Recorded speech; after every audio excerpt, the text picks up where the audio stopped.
queridos irmãos, bem-vindos a mais uma lição da nossa Escola Bíblica Dominical. Como já puderam observar, hoje vamos considerar a lição número 10 da nossa lição. O título da nossa lição é Perdoador e o subtítulo é Jesus tem poder para perdoar pecados. A nossa lição hoje incide sobre o texto de Lucas, capítulo 5, versículo 17 a 26. É um texto que encaixa entre os textos que considerámos a semana passada sobre a chamada dos discípulos e que registra o milagre em Cafarnaum da cura do paralítico. Um texto que nos é bem conhecido e familiar. Vamos começar fazendo a leitura do texto que temos hoje para considerar.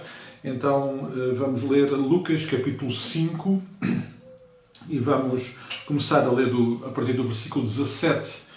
E diz assim o texto: Ora, aconteceu que num daqueles dias estava ele ensinando e achavam-se ali assentados fariseus e mestres da lei, vindos de todas as aldeias da Galileia, da Judeia e de Jerusalém, e o poder do Senhor estava com ele para curar. Vieram então uns homens trazendo em um leito um paralítico e procuravam introduzi-lo e pô-lo diante de Jesus. E não achando por onde introduzi-lo, por causa da multidão, subindo ao eirado, o desceram no leito entre os ladrilhos para o meio diante de Jesus. Vendo-lhes a fé, Jesus disse ao paralítico: Homem, estão perdoados os teus pecados. E os escribas e fariseus arrazoavam, dizendo: Quem é este que diz blasfémias? Quem pode perdoar pecados senão Deus? Jesus, porém, conhecendo-lhes os pensamentos, disse-lhes: Que arrazoais em vosso coração? Qual é mais fácil dizer: Estão perdoados os teus pecados, ou levanta-te e anda? Mas para que saibais que o Filho do Homem tem sobre a terra autoridade para perdoar pecados, disse ao paralítico: Eu te ordeno, levanta-te, toma o teu leito e vai para casa. Imediatamente se levantou diante deles e, tomando o leito em que permanecera deitado, voltou para casa, glorificando a Deus. Todos ficaram atónitos, davam glórias a Deus e, possuídos de temor, diziam: Hoje vimos prodígios. Este é o texto, então, que temos para considerar hoje na nossa lição da Escola Dominical. E antes mesmo de avançarmos na análise do texto, lembrar o texto áureo, que na revista está com a versão Almeida 21, mas que é o nosso texto, o versículo 24, mas para que saibais que o Filho do Homem tem sobre a terra autoridade para perdoar pecados, disse ao paralítico: Eu te ordeno, levanta-te, toma o teu leito e vai para casa. Ainda também lembrar aquilo que está na página 83 da nossa revista, a doutrina básica da nossa lição de hoje, e a doutrina básica é Deus, o Filho. Cristo é o eterno Filho de Deus. E esta doutrina básica registra ainda e tem como base o texto que nos é bem conhecido, uma declaração muito importante do Senhor Jesus Cristo, lá em João capítulo 8 e versículo 58, quando ele respondeu dizendo: em verdade vos digo, antes que Abraão existisse, eu sou. Esta declaração absolutamente fundamental do Senhor Jesus Cristo sobre a sua identidade e que hoje, de uma forma muito particular, nesta revista, nesta lição e neste texto, nós vemos confirmado e revelado. Antes de analisarmos em pormenor os versículos, este é sem dúvida nenhuma, amados, um texto inquietante, desafiante, porque ele encerra uma série de verdades e de revelações absolutamente impactantes e importantes na nossa fé e na revelação de quem Jesus é. E eu creio que faz sentido nós colocarmos algumas perguntas no ar ao analisarmos este texto.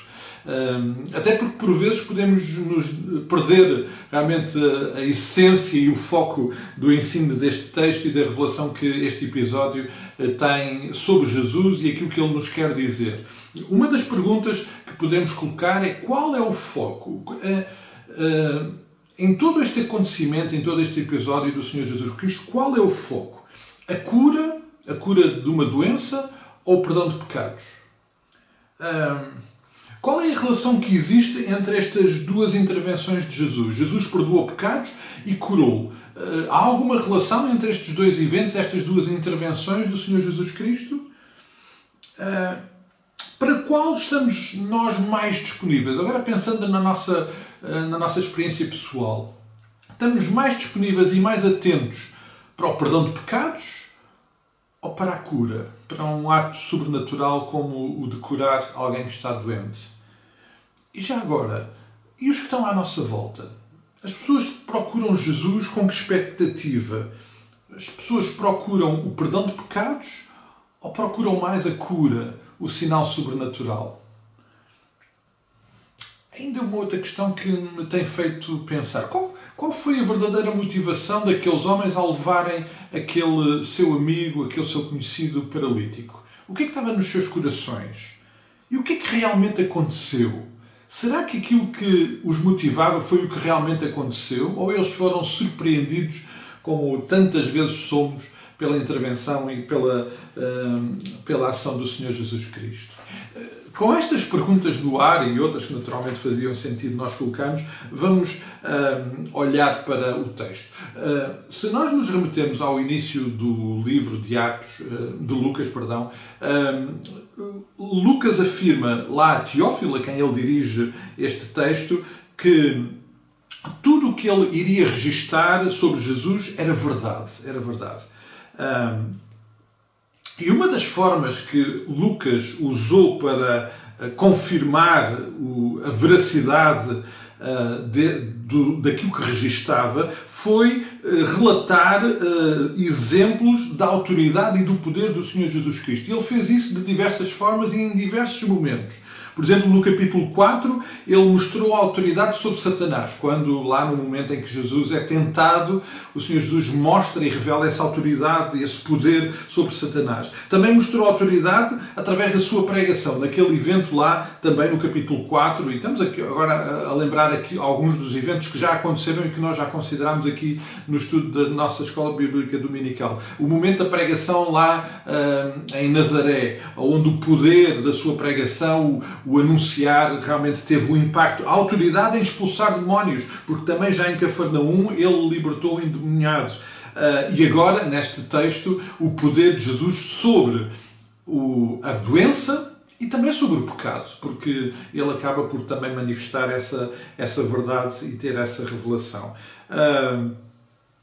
E por isso, olhar para este texto é de facto olhar na expectativa e na perspectiva de que Lucas está a registar mais uma das confirmações de que tudo aquilo que ele estava a dizer e a registar sobre Jesus era verdade, porque estes eram eventos e factos reais e confirmados e comprovados por muitos daqueles que estavam presentes e que assistiram. Mas de facto o mais importante é através deste relato e destes acontecimentos percebermos realmente a autoridade de Jesus sobre todas estas áreas, sobre todas as coisas de facto. Este episódio então começa com um grupo de homens a levar o seu amigo paralítico para junto de Jesus. É curioso, o autor da revista, aqui na introdução do texto, menciona que eles levaram este homem a Jesus para que o curasse. De facto, nos três relatos dos Evangelhos, de Marcos, Mateus e Lucas, não há nenhuma referência direta, explícita, que a motivação ou a razão pela qual eles estavam a levar este homem perante Jesus era para o ser curado. Obviamente que depreendemos isso, dadas as circunstâncias e os acontecimentos, mas não há uma descrição direta dizendo que de facto era isso que os motivava, mas obviamente ficamos convencidos que é isso que está a acontecer. E este é o momento, de facto, do Senhor Jesus intervir de uma forma absolutamente extraordinária, não só através do ensino, porque isto aconteceu num contexto em que o Senhor Jesus estava a ensinar àqueles que estavam ali, mas num momento em que ele também não só declara perdão de pecados, mas também faz mais um ato sobrenatural, um ato milagroso de cura sobre a vida daquele homem. E isto também nos diz muito sobre a missão do Senhor Jesus. O pregar o Evangelho, pregar a palavra, perdoar pecados, trazer salvação e também tocar vidas, trazer cura. Obviamente a missão do Senhor Jesus Cristo é essencialmente a pregação de uma mensagem de fé e de arrependimento que leva a uma experiência de salvação. Vamos então olhar para o texto e para os versículos em particular e vamos considerar então estes versículos. O versículo 17 e a primeira secção da nossa lição tem o subtítulo de Demonstração de Esperança. E não há dúvida nenhuma que há um sinal de esperança em tudo isto que está a acontecer nestes primeiros versículos. O versículo 17 diz: Ora, aconteceu que num daqueles dias estava ele, Jesus, ensinando, e achavam-se ali assentados com eles fariseus, mestres da lei, vindos de diversos lugares, da Galileia, Judeia e também de Jerusalém. E, portanto, esta é uma primeira descrição do cenário, das circunstâncias. Muito provavelmente estes líderes religiosos vieram porque já tinham ouvido falar de Jesus, sobre o que ele andava a ensinar, sobre o que ele andava a fazer, e provavelmente eles vieram para comprovar, para ouvir, eventualmente, como veio a acontecer, para confrontar Jesus. E, portanto, este é um ambiente que, neste aspecto, já é um ambiente com alguma tensão, porque a presença destes líderes religiosos, obviamente, tinham uma agenda nessa área. Mas este primeiro versículo, que nós consideramos o versículo 17, tem um outro aspecto realmente muito importante e que não podemos deixar de registar. A última frase: e o poder do Senhor estava com ele para curar. E esta frase é muito importante, esta declaração de Lucas é muito importante, porque, mais uma vez, fica registado que, de facto, o poder está com o Pai. E isto identifica Jesus também na sua missão e na sua relação com o Pai, de submissão à autoridade e ao poder do Pai. Era do Pai que o Senhor Jesus também, na sua condição de filho, de expressão divina aqui nesta missão, era do Pai que ele recebia a autoridade e o poder para agir como estava a agir. E, portanto, é muito importante esta declaração. E, provavelmente, o autor da revista até menciona isso, provavelmente Lucas está a preparar o coração daqueles a quem está a revelar isto para aquilo que vai agora dizer de seguida e que vai registar de seguida. No versículo 18, continua a dar o cenário e a dar a perspectiva daquilo que está a acontecer. Vieram, então, uns homens trazendo em um leito um paralítico que procuravam introduzi-lo e pô-lo diante de Jesus, e não achando por onde introduzi-lo, por causa da multidão, subindo ao eirado, desceram no leito por entre os ladrilhos para o meio diante de Jesus. Esta é mais uma descrição das circunstâncias. A casa estava cheia de gente. Nós imaginamos, havendo multidões a seguir o Senhor Jesus Cristo, conseguimos facilmente imaginar a quantidade de pessoas que deverá ter se acumulado ali. A presença dos próprios líderes religiosos também deve ter atraído as atenções e a curiosidade, e, portanto, a casa estava cheia. É muito natural que, com tanta gente, o acesso à casa estivesse bloqueado. E a ânsia das pessoas era ouvir Jesus também. Eles já tinham ouvido sobre alguns sinais sobrenaturais, sobre aquilo que o Senhor Jesus andava a falar e a anunciar. Havia muita curiosidade e desejo de o ouvir, ao ponto dos fariseus terem vindo também. E, portanto, é natural que a casa estivesse absolutamente bloqueada em termos de acesso. Nessas circunstâncias, há de facto esta outra parte importante deste episódio. Um grupo de homens, provavelmente amigos deste homem paralítico, determinaram, eu creio que aqui há um ato de amor tremendo, determinaram levar este homem perante o Senhor Jesus Cristo. É interessante que o texto diz que a intenção deles era pô-lo diante de Jesus. Eles estavam, creio eu, mesmo convencidos que se Jesus encarasse e tivesse aquele homem perante ele, alguma coisa ia acontecer.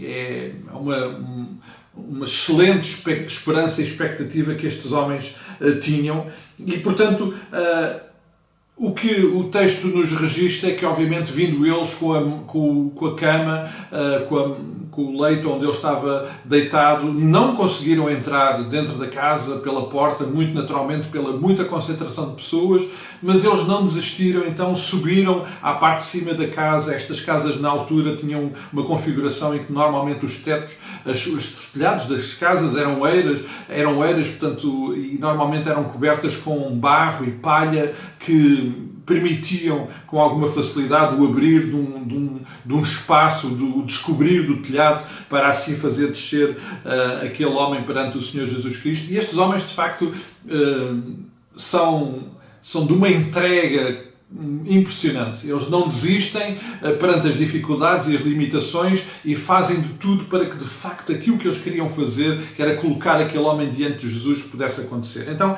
diz o texto que eles o fizeram, e o versículo 20 registra então que, vendo-lhe Jesus a fé, disse ao paralítico: homem, estão perdoados os teus pecados. Antes ainda de considerar este texto, permitam-me só que, e o autor da revista faz menção disso no último parágrafo da página 81, em relação à barreira que existia de acesso a Jesus pela quantidade de pessoas que estavam ali presentes. E, inclusive, ele chega a mencionar que os líderes religiosos fazem parte desse impedimento estando ali presentes. Eu, sinceramente, tenho uma perspectiva diferente em relação a isso. É óbvio e natural que as pessoas quisessem ouvir Jesus. Isso aconteceu diversas vezes. O fenómeno das multidões criam sempre grandes dificuldades nesta questão da proximidade. Este é um dos casos, não é o único caso em que alguém teve dificuldade em se aproximar de Jesus. A verdade é que as multidões nunca foram impedimento para alguém chegar a Jesus. O cego Bartimeu, embora estivesse num lugar e nem sequer tivesse condições de ir e de chegar a Jesus, ele gritou e Jesus ouviu e veio ter com ele.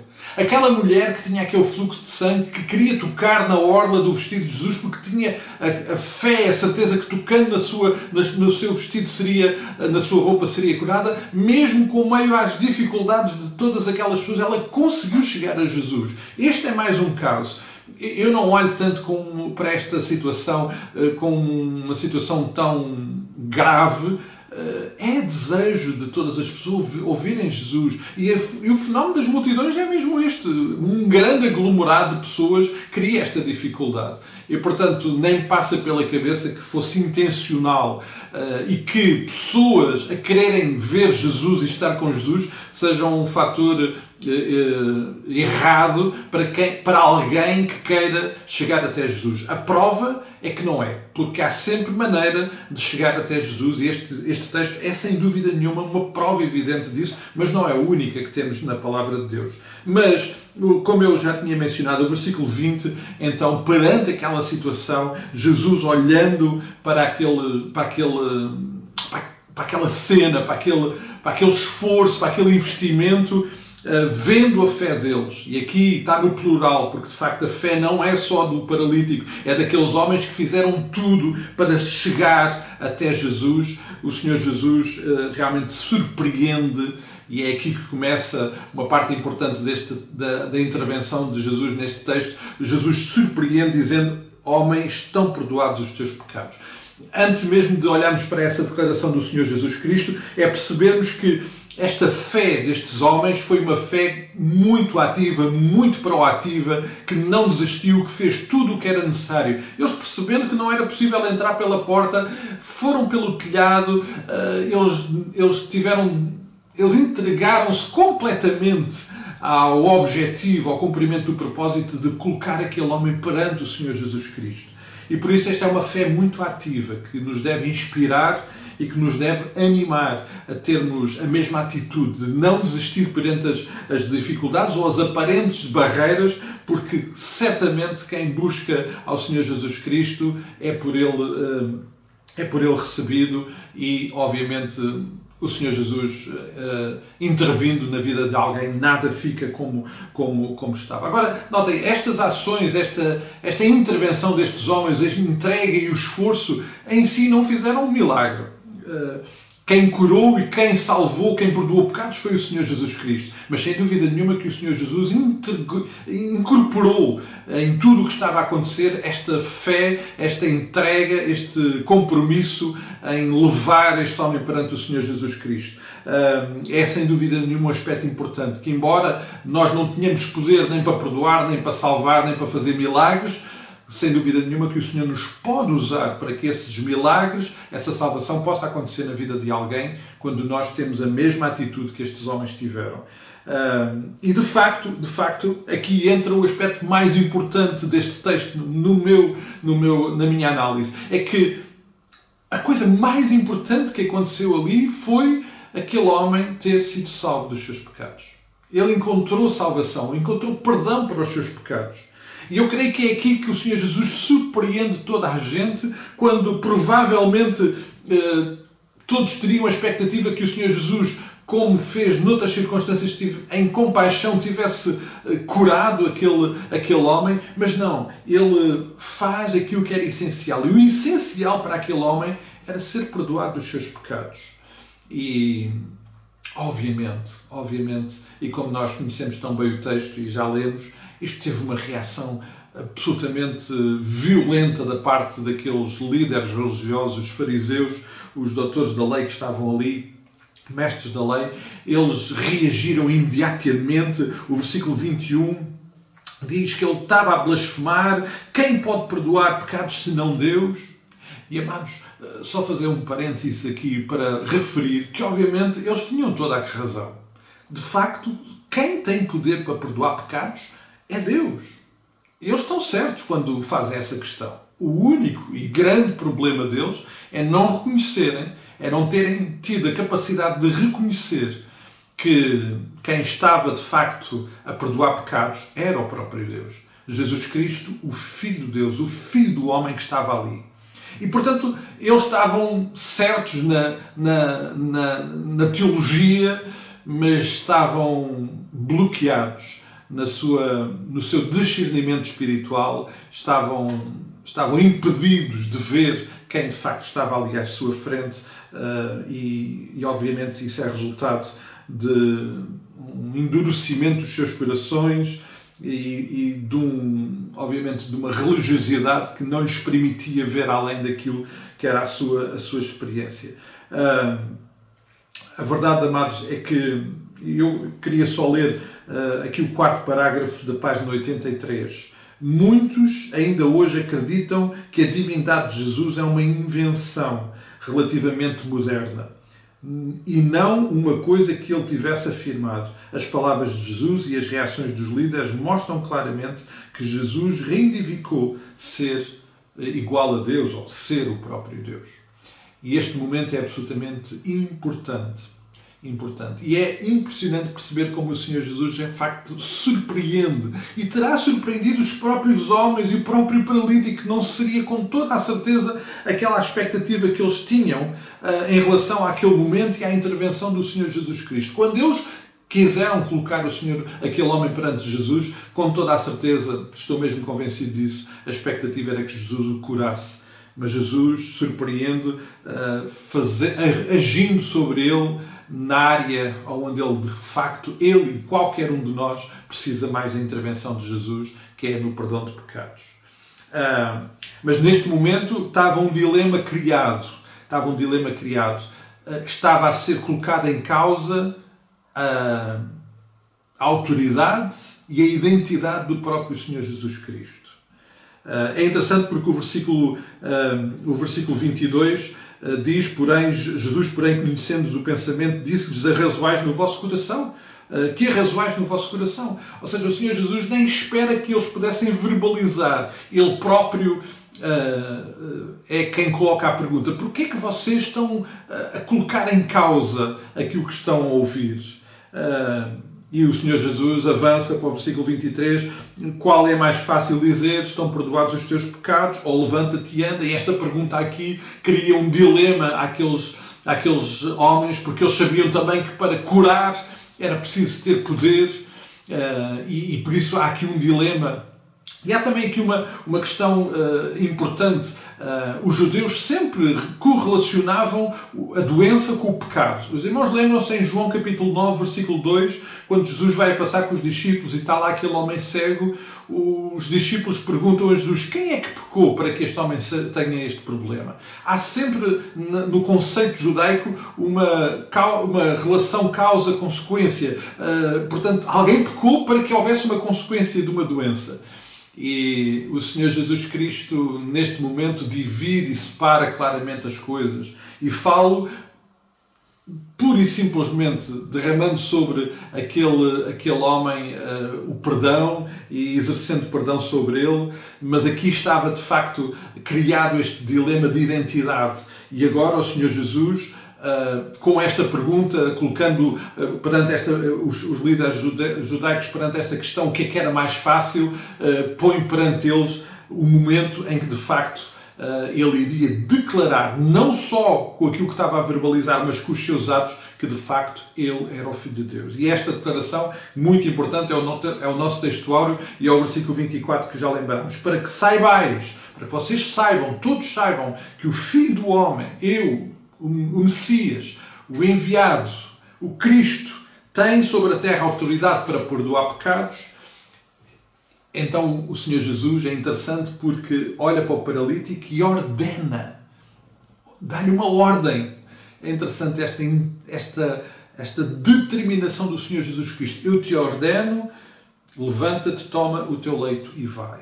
E neste momento, obviamente, esta declaração não deixava ninguém indiferente. Esta expressão filho do homem é uma expressão que cria e que revela muito para toda aquela gente, especialmente para os religiosos, porque é uma expressão que tem uma carga de significado que vinha lá desde o Antigo Testamento, através do profeta Isaías, do profeta Ezequiel, do profeta Daniel, onde sempre esta expressão filho do homem relacionava com o próprio Deus e com o Filho de Deus e, portanto, com o Messias, com o que havia de vir. E, portanto, eles sabiam claramente, não só pelo ato que o Senhor Jesus estava acabado de realizar, mas por esta declaração que o Senhor Jesus estava a declarar como sendo o próprio Deus, o Filho de Deus.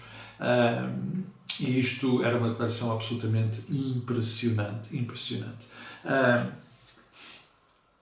O que é que era mais importante neste momento?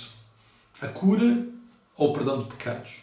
Que relação há entre estes dois eventos? Eles estão muito relacionados nesta circunstância, porque um dá autenticidade ao outro, mas um é valorizado pelo outro. Sem dúvida nenhuma que o mais importante que aquele homem precisava era de perdão dos pecados.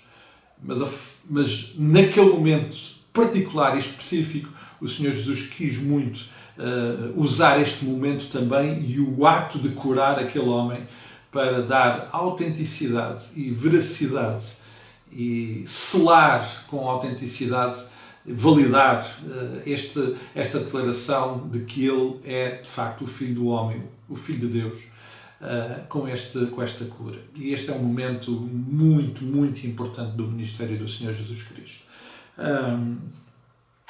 Como sempre, amados, como sempre, as intervenções de Cristo, a dispensação da graça, este é um assunto que nós temos lembrado nas últimas semanas. A graça sempre implica necessariamente uma resposta de adoração. Mais uma vez, em relação àquilo que temos andado a falar sobre o reconhecimento da graça de Deus, naturalmente provoca uma reação de adoração. E é isso que está registado. O versículo 25 é importante por duas razões. Primeiro, porque aconteceu aquilo que o Senhor Jesus tinha dito. Ele levantou-se e aquela cama que até agora tinha sido a forma de ele ter sido trazido até Jesus, agora era ele que levava a cama. E há uma mudança radical na vida deste homem e nas circunstâncias da sua vida. Mas este versículo diz que ele voltou para casa glorificando a Deus. Ou seja, cumpre-se na vida deste homem os propósitos de Deus. Ele foi salvo, foi perdoado, foi curado também. e ele glorificou a Deus. Ou seja, ele celebrou a presença e a intervenção de Cristo na sua vida. E aqui é importante porque, de facto, acontece tudo aquilo que o Pai deseja que aconteça nas nossas vidas, que é resultado da sua intervenção, do seu perdão, haja adoração. E nós podemos dizer, mas glorificou porque foi curado. O versículo 26 diz que todos ficaram atónitos, davam glória a Deus e, possuídos de temor, diziam: hoje vimos prodígios. Os outros não foram curados, no entanto, também davam glória a Deus. Porque aquilo que tinha acontecido ali tinha tocado e transformado as suas vidas. E, mais uma vez, amados, percebemos que a graça, a presença graciosa de Cristo na vida de alguém vai sempre resultar em adoração. Isso é algo que precisa de acontecer e acontece naturalmente, mas tem que acontecer. E é muito interessante perceber como neste episódio, em que tanta coisa importante acontece, ele termina com a celebração da glória de Deus, com a celebração de um Deus maravilhoso, perdoador, poderoso, para quem não há limites na sua intervenção. É, de facto, impossível ficar indiferente a este texto. Amados, queríamos terminar considerando as aplicações à vida que estão na página 85 da nossa revista. Jesus oferece esperança àqueles que o buscam. Amados, saber quem Jesus é, buscá-lo, é por si só já uma esperança. E saber que Jesus tem poder para fazer qualquer coisa. Vivemos dias muito difíceis, amados. Vivemos dias em que desejamos muito o milagre de Deus, neste ambiente de pandemia em que estamos. Mas viver estes dias na certeza que é um Deus, que nós temos um Deus de poder, é de facto muito, muito bom. E dá-nos uma esperança que de outra forma não poderemos ter. E de facto, este é o primeiro ato. Este foi a primeira intervenção que Jesus fez no coração daqueles homens que procuraram Jesus com o seu amigo paralítico. Foi dar-lhes esperança de que acontecesse algo absolutamente sobrenatural na vida do seu amigo. A outra coisa é buscá-lo. E eles são um exemplo para nós, amados. Eles não desistiram e este é um bom exemplo para percebermos que não há limites para buscar a Cristo. Quando não se pode entrar pela porta, vamos pelo telhado. Quando não podemos chegar ao pé de Jesus, gritamos por Jesus.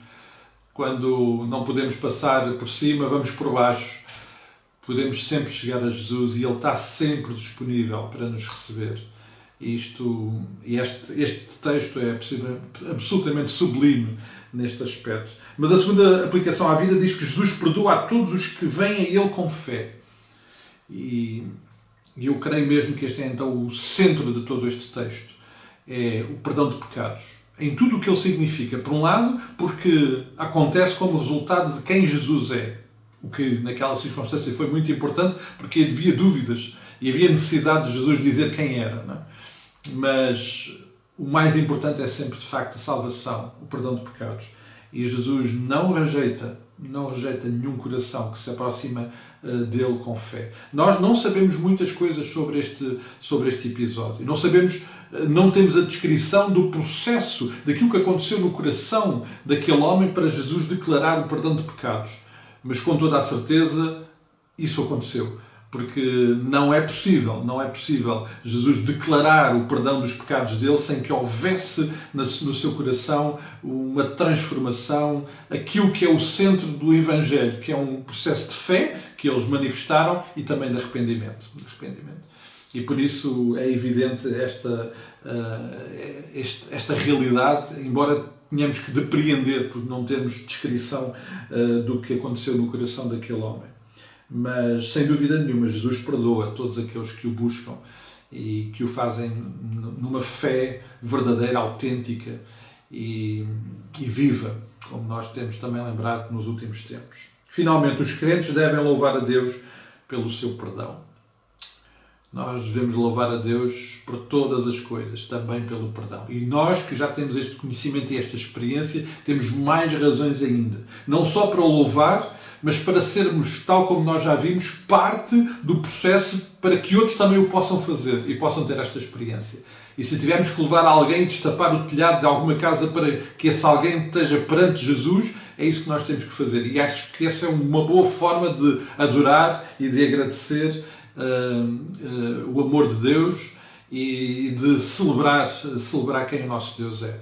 E, portanto, não só celebramos e agradecemos o perdão que Deus traz sobre nós, mas queremos também celebrar o perdão que Deus quer trazer à vida de outros. E, para isso, muito provavelmente, nós seremos os amigos que teremos que carregar alguém. E se a porta está com muita gente e não dá para entrar, amados, vamos pela escada e vamos pelo telhado.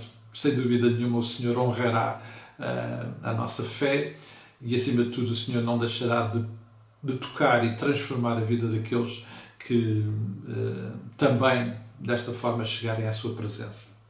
Queridos irmãos, ficamos por aqui. Eu espero que este texto nos possa ter feito pensar sobre algumas coisas e se ele ainda mexer no vosso coração com algum assunto e quiserem partilhar alguma questão, por favor não deixem de o fazer. Podem fazer por mensagem, por telefone, por WhatsApp. De qualquer forma podemos ainda partilhar alguma verdade, algum aspecto importante deste texto. Mas eu oro para que de facto o Senhor possa, através da sua palavra, como sempre faz, tocar e transformar os nossos corações. Essa é a minha oração e convidando os irmãos então ainda para termos alguns minutos de oração, que o Senhor nos possa continuar a abençoar, a cuidar como igreja, como filhos de Deus e que o Senhor continue a transformar as nossas vidas para que possamos cada vez mais sermos moldados à imagem do modelo perfeito que é Jesus Cristo, o nosso Salvador. Um forte abraço, amados, para todos vós, um resto de noite abençoada e até amanhã, até quando o Senhor quiser e permitir.